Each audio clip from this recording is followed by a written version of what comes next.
Hello guys! Welcome back to my Facebook page. Okay, so paano nga ba kikita dito sa Facebook Reels?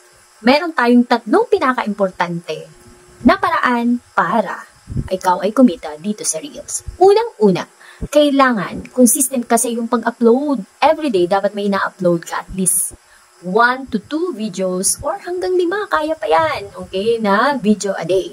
Pangalawa, kailangan original po ang iyong content at hindi ka nang gagaya sa iba. Okay? May originality ka po. Then, pang-tatlo, mas maganda kung yung boses mo ang naririnig doon sa video.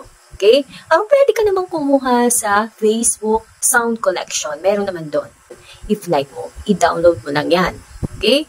So, pag nagawa mo yan, of course, marirecognize ka na ni Facebook at pwede nang maging eligible ka dito sa mga tools na ito. Once na nabuksan na yung mga tools mo dyan sa monetization, ay pwede ka nang magkaroon ng kita. Like for example, ibibigay ko sa iyo, eto na. Okay, open natin yung ating page. Punta tayo doon sa ating dashboard. Okay, lalabas na to. Sa baba dyan, scroll down mo lang.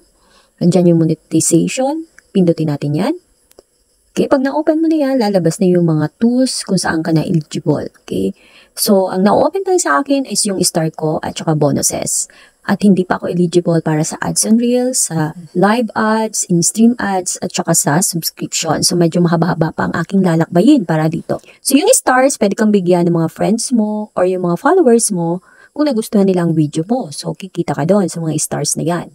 Yung sa mga bonuses naman, kung may nag-comment sa videos mo, except sa Reels at saka sa story mo. So, hindi pwedeng maging eligible yun sa bonuses. So, next time, explain ko sa inyo itong 6 na tools na ito kung paano dito kikita. Okay? So, wait na lang muna kayo. And then, follow nyo lang yung na-mention ko kanina, yun yung pinaka-importante. Just keep on posting videos and, of course, darating din ang araw na makukuha mo rin yung gusto mo, okay? See ya and good luck sa pag-reels!